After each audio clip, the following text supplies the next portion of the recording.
Olá, gente, tudo bem? Vamos agora iniciar o nosso segundo bimestre, certo? Então, EJB, fiquem todos convidados a participar, certo? E aí, nesse segundo bimestre, pelo menos neste mês de maio, a gente vai falar sobre cultura e sociedade, certo? Então, com certeza vocês já devem estar vendo aí a imagem, né?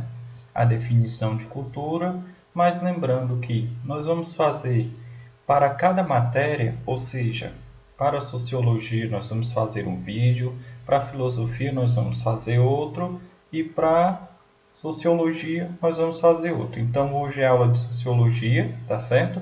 E aí eu vou deixar esse vídeo com vocês o mês todo, tá? Então vocês vão trabalhar com esse vídeo o mês todo. Lá no final vai ter uma atividade que aí vocês têm o mês todo para fazer e me entregar, tá certo? Então, falando sobre cultura e sociedade, tá? A definição de cultura. Cultura é o conjunto de saberes coletivos compartilhado pelos membros de uma sociedade. Ou seja, cultura não é aquele algo estático, aquele algo sólido. Ou seja, ele não é aquilo que está ali, fica ali e permanece ali para sempre, de maneira nenhuma. A cultura, ela é um conjunto de saberes coletivos e que eles vão sendo compartilhados, certo? Ou seja, aquela cultura que nós temos de homens brancos, etc., que nós precisamos andar vestidos, nós passamos de geração em geração. Ou seja, os nossos avós, os nossos bisavós, os nossos tataravós, todos eles nos passaram um saber coletivo, um saber, uma cultura, tá? Então, a frase que está bem explícita, os padrões culturais são aprendidos e não herdados, tá? Ou seja, esses padrões culturais, eles estão na sociedade, tá? E aí, o que é que acontece? A gente vai aprendendo de acordo com a necessidade, tá certo? Com a necessidade cultural. Por um exemplo, aqui é muito comum a gente atravessar a rua em qualquer lugar, certo? Tranquilo. Mas se você for para a Europa, não. Para eles é cultural usar a faixa de pedestre. Mas, professor, a faixa de pedestre vai estar a 5 metros. Você vai precisar andar a 5 metros para poder atravessar na faixa de pedestre, porque isso é uma coisa cultural. Por um exemplo, aqui nós precisamos de caixa para poder entregar o dinheiro e receber o produto. Lá na Europa, não. Os produtos estão expostos, você vai lá, pega o produto e coloca em uma caixinha o dinheiro, porque isso é algo cultural, tá? Então, a cultura de uma sociedade compreende tanto os aspectos intangíveis, uma cultura imaterial, ou seja, que ele não tem matéria, como a gente pode ver embaixo, a figura embaixo, a capoeira. Ela é uma cultura imaterial, ou seja, ela não é material, eu não posso sentir, eu não posso tocar, tá?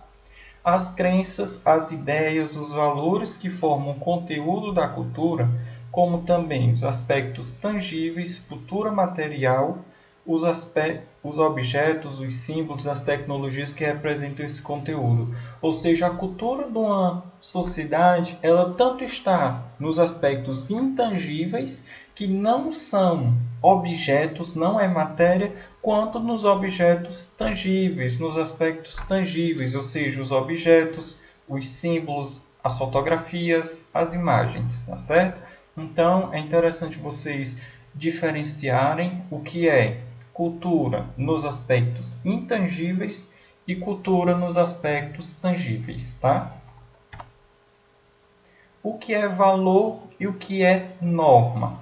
O curioso é perceber que valores e normas são qualquer cultura que representam saberes coletivos, ou, em outras palavras, Conehon, conhecimentos coletivos adquiridos, às vezes ao longo dos séculos. No caso das normas éticas e morais, tratam de um Conehon de sobrevivência e convivência em comunidade, Ou seja, os valores e as normas, eles são construídos de acordo com os saberes coletivos, de acordo com aquilo que nós vamos formando e nós vamos fazendo. É bem normal, por exemplo, no começo do ano, a gente iniciar fazendo as nossas normas coletivas, os nossos acordos, como por exemplo, não sair da sala enquanto estiver acontecendo explicação, não sair da sala e passar meia hora no banheiro. Então, tudo isso são acordos coletivos, ou seja, existem as normas que já são da escola, mas aí a gente vai fazendo os nossos acordos.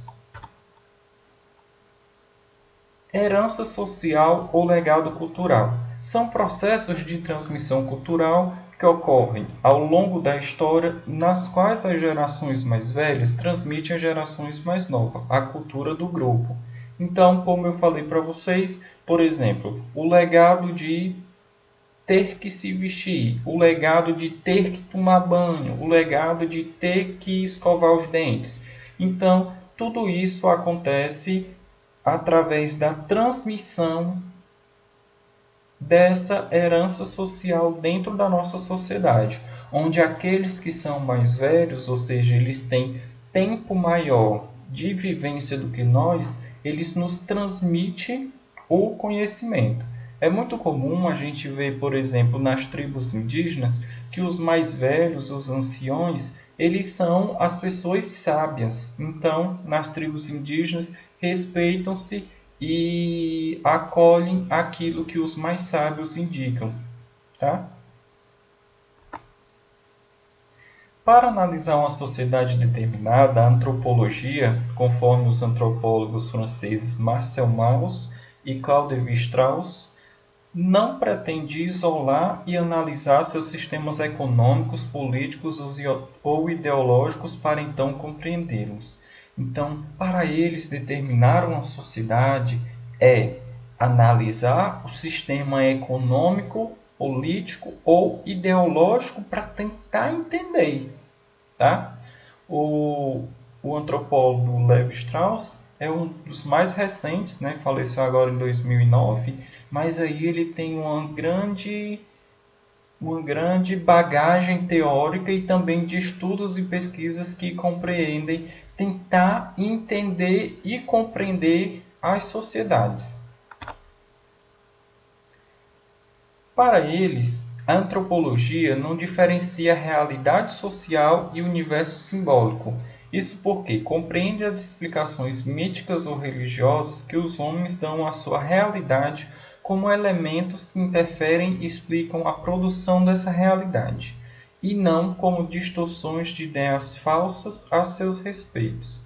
Então, a gente vai ter dentro da sociedade diversos tipos de conceitos diferentes, de religiões diferentes, de estilos musicais diferentes, tá? Então, essa realidade social, como vocês podem ver nessa figura, a gente vai ter a tradição primordial do lado esquerdo, o Ocidente, do lado direito o Ocidente. E aí a gente vai ter o quê? Uma gama de religiões, tá?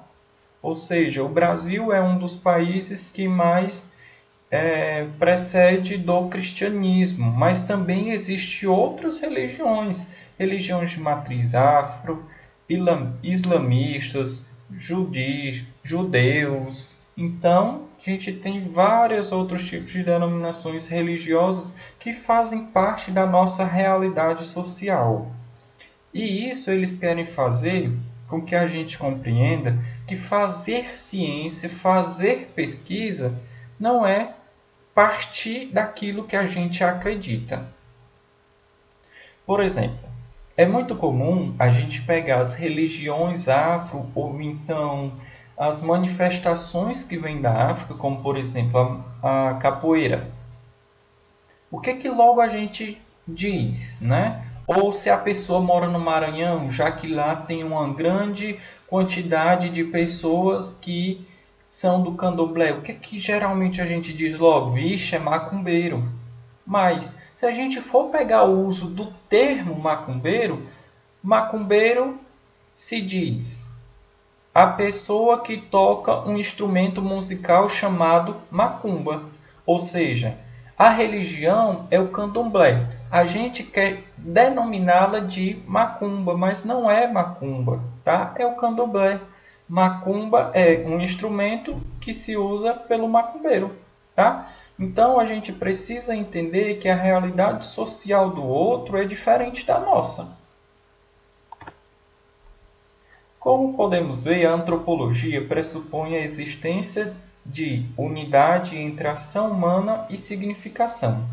O objeto da investigação antropológica é exatamente buscar, analisar e compreender essa unidade entre ação e significação.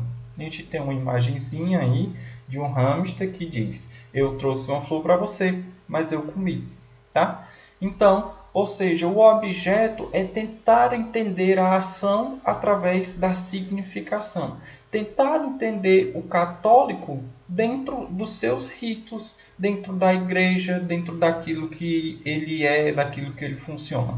Tentar entender os presidiários dentro dos presídios, da maneira com que eles têm um contexto, tá? Ou seja, nós temos um contexto que são diferentes. Diversidade cultural. Não são apenas as crenças culturais que diferem através das culturas. A diversidade das práticas e do comportamento humano é também notável. Formas aceitáveis de comportamento variam amplamente de cultura para cultura e, com frequência, contrastam drasticamente com o que as pessoas das sociedades orientais consideram normal, ou seja, aquilo que a gente acha que não ser normal, para outras culturas dá-se como normal, tá? Como, por exemplo, uma situação dessa que nós estamos vivendo em pandemia. A gente tem o costume de estar comendo morcego? Não, mas os chineses têm. A gente acha super bizarro, não é? Mas existe uma diversidade cultural, tá? Não sei se vocês conseguem ver bem essa imagem. Essa imagem que está aí no slide, ela demonstra a diversidade da cultura, tá? Se a gente já teve a oportunidade de ir num terminal de ônibus, se a gente já teve a oportunidade de estar num ônibus, se a gente teve a oportunidade de estar no metrô, ou então de ir nas redes de cultura, como por exemplo o Cuca, o Teatro José de Alencar, a gente vai ver uma diversidade cultural. Ou seja, pessoas que se vestem diferente de nós, pessoas que têm um corte de cabelo diferente de nós, pessoas que acreditam em coisas que nós não acreditamos ou que nós não preferimos não acreditar. Por exemplo, no Ocidente moderno, consideramos crianças com idade entre 12 e 13 anos como sendo muito novas para o casamento. Mas em algumas culturas, casamentos são arranjados entre crianças nessa idade como algo natural. No Ocidente, comemos ostras, mas não comemos gatinhos ou cães de estimação, sendo que ambos são considerados especiarias em algumas partes do mundo. Os judeus não comem porco, enquanto os indianos comem porco, mas evitam comer carne de gado. Então, disso vocês conseguem compreender que para cada local, para cada cultura, a gente vai ter situações diferentes, situações de vivências diferentes, tá? Dentro da própria sociedade. Os ocidentais consideram beijar como uma parte normal do comportamento sexual, mas em muitas outras culturas essa prática é tanto desconhecida como considerada repulsiva. Etnocentrismo. Visão de mundo característica de quem considera o seu grupo étnico, nação ou nacionalidade socialmente mais importante do que as demais.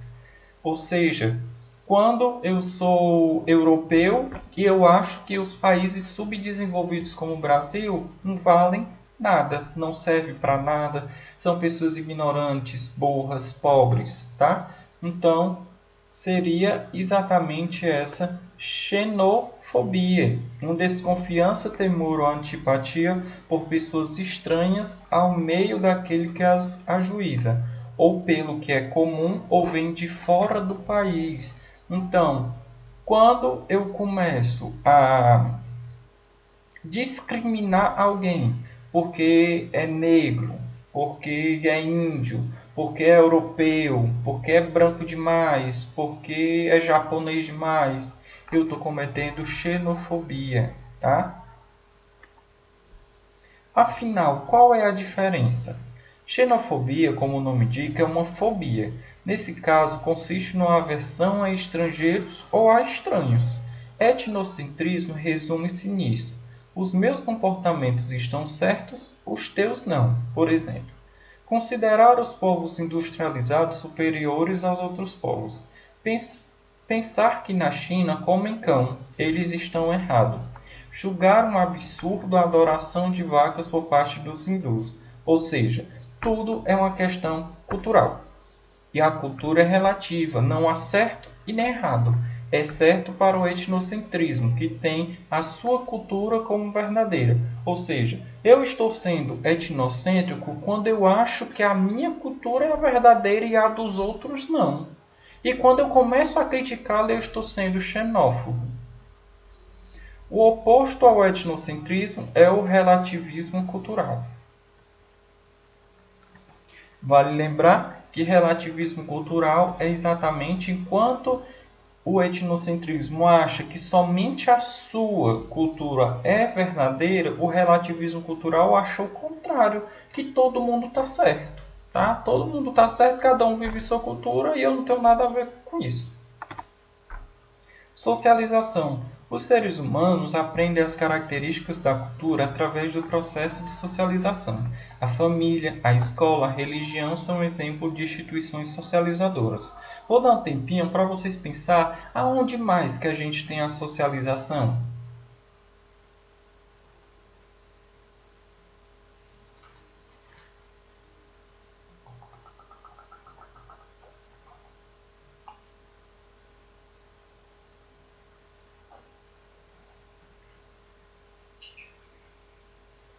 Em todo canto, né, gente? Em todo canto a gente vai encontrar socialização. Qual é o primeiro ponto da socialização? Qual é o primeiro local que a gente entra num contexto social? A família, não é? A mãe, o pai, os tios. Então é o primeiro momento onde a gente vai encontrar a sociedade, a gente vai encontrar as pessoas. E depois de conhecer a família, onde é que a gente vai se socializar com outras pessoas que são diferentes de mim? Na escola, na religião, no terminal de ônibus, no ônibus, tá? Em tudo que tiver pessoa está envolvido o processo de socialização. Que infelizmente a gente não está se socializando agora, tá? Identidade. A identidade refere-se ao entendimento que a pessoa tem sobre quem são e o que é importante para elas. A identidade social descreve as características que são atribuídas a um indivíduo por outros. Essas atribuições são a miúdes, feitas com base nos grupos sociais a que o indivíduo parece pertencer e marcam de forma um indivíduo é igual aos outros. Ou seja, nós temos uma identidade social, tá, gente? Quando a gente começa a frequentar determinados locais. Como, por exemplo, eu sou alguém que gosta de rock. E aí eu vou para eventos onde tem pessoas que também gostam de rock. Então essa é a minha identidade social, certo? Isso pode ser no funk, isso pode ser no forró, tá certo? Então isso é a minha identidade social. A autoidentidade ou identidade pessoal nos diferencia como indivíduos distintos. Refere-se a juízo singular de si mesmo que é produzido pelo autodesenvolvimento e pela constante interação do indivíduo com o mundo exterior. Mesmo eu tendo a minha identidade social, ou seja, eu sendo um roqueiro, participando de um grupo de roqueiros, eu ainda tenho a minha identidade pessoal. Ou seja, todo mundo lá pode ter uma opinião formada sobre algo. Por exemplo, a banda tal é ruim, mas você, na sua identidade pessoal, pode acreditar que aquela banda não é ruim, tá? E é isso que te faz diferente dos outros, tá? Então essa identidade pessoal é o que nos faz diferente e também nos propicia a mudar a nossa identidade social. Quando a gente acredita que aquele grupo não vale mais a pena e aí a gente sai dele e vai para outro, tá? E aí a gente vai entrar em um assunto que faz parte do super interessante e aí a gente vai falar um pouquinho sobre oito fatos sobre o beijo, certo? O que para a gente é super normal e é uma manifestação de emoção, de sentimento, tá? A gente vai ver como é que o mundo recebe esse beijo, tá? Como é que a gente vai perceber no mundo essa questão do beijo. Só falar em amor que os mais piegas já pensam naquelas cenas bonitas de beijos apaixonados. Mas essa relação não é tão óbvia em todos os lugares do mundo. Para alguns povos, beijar é uma coisa um tanto repulsiva. Já em outros lugares, a coisa é tão intensa que os casais chegam a arrancar sangue um do outro. Há gosto para tudo. Em algumas tribos da África, o beijo é substituído por uma passada de mão na axila do companheiro. A gente reuniu tudo isso e outras coisas mais nessa lista. Primeiro, na Grécia Antiga, o nível social determinava onde seria o beijo. Na Grécia dos anos 300 a.C., pessoas da mesma classe podiam se beijar no rosto ou na boca, mas se fosse alguém de status superior, era mais indicado um beijo na mão. Também se beijava deuses gregos por meio de obras de arte. As pessoas esfregavam as pontas dos próprios dedos nos lábios e tocavam na imagem. Esse tipo de beijo era uma demonstração de amizade usada na Grécia até hoje. E a gente vê ainda esse beijo na mão, por exemplo, com o Papa, com os bispos, né?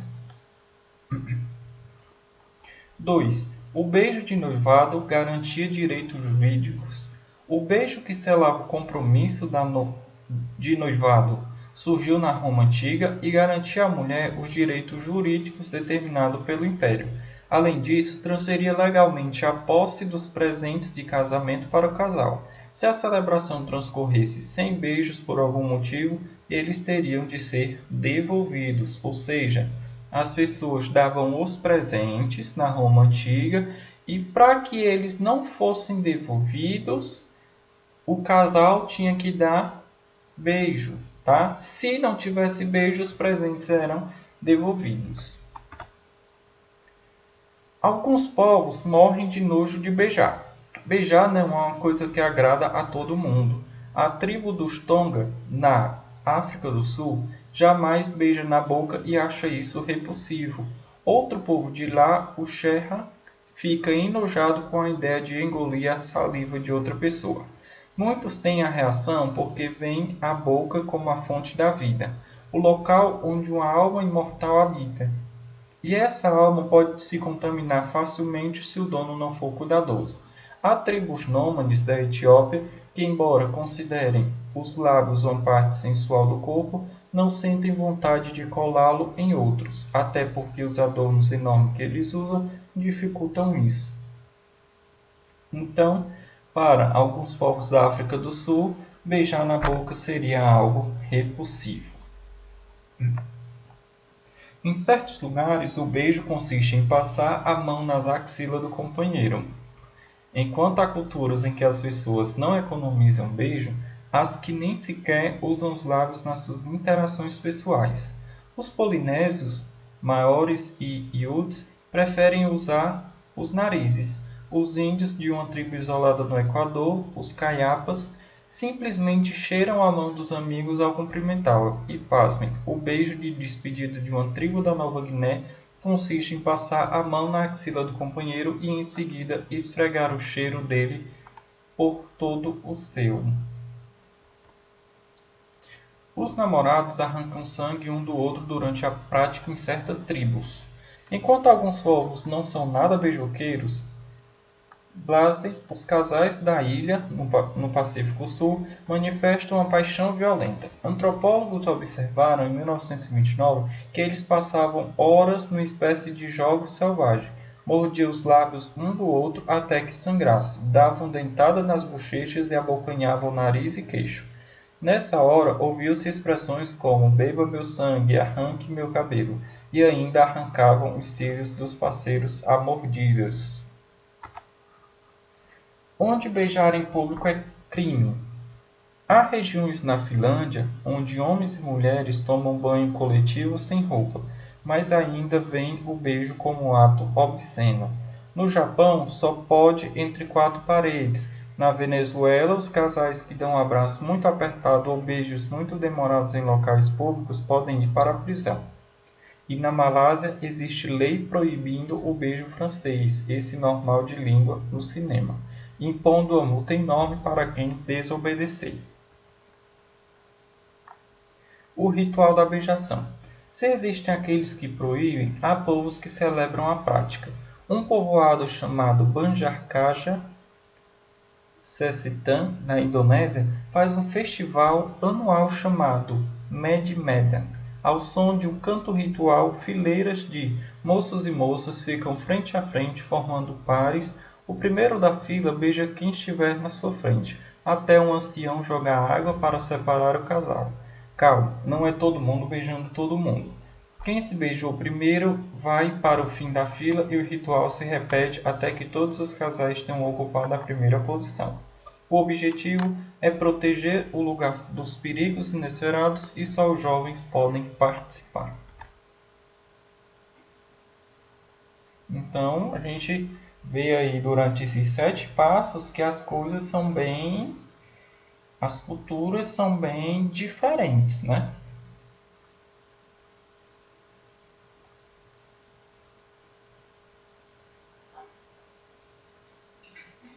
E isso faz com que em todo o mundo a gente tenha diversas culturas e diversas tribos, diversas cidades que pensam de maneiras diferentes, tá? No século XVIII, em Portugal e muito provavelmente também no Brasil, uma expressão de amor bastante difundida era o beliscão. Entre os recém-conhecidos, era de bom tom beliscar de pincho, aplicando levemente a torção sobre a pele. Para os mais íntimos, valia o beliscão de estorcegão, também conhecido como energético.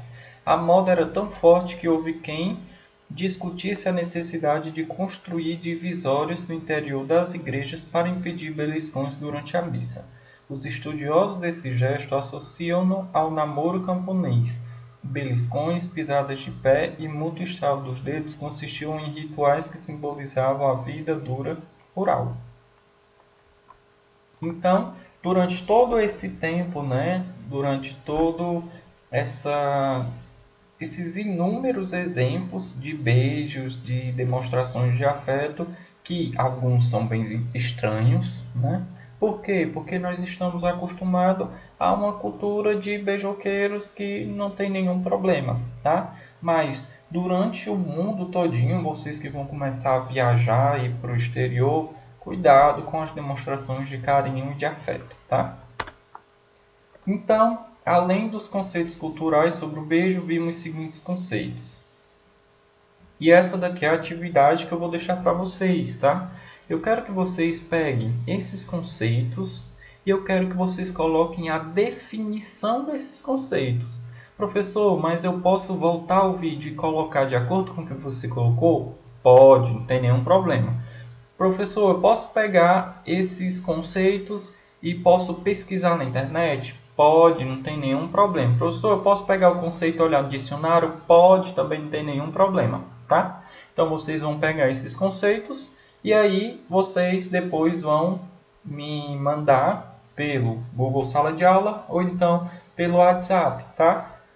E aí vocês vão anotar o conceito e colocar as definições de identidade, socialização, xenofobia, etnocentrismo, relativismo cultural, diversidade cultural, herança ou legado cultural, valores e normas, cultura material e imaterial, tá? Lembrando que eu já deixo para vocês aqui uma definição, que é a definição de cultura, que é o conjunto de saberes coletivos partilhados pelos membros de uma sociedade, tá certo? Então eu fico esperando a atividade de vocês, tá certo? É uma atividade bastante fácil, tá bom? E aí vocês têm até o final do mês de maio para poder entregar, tá bom? Um abraço, se cuidem, não saiam de casa.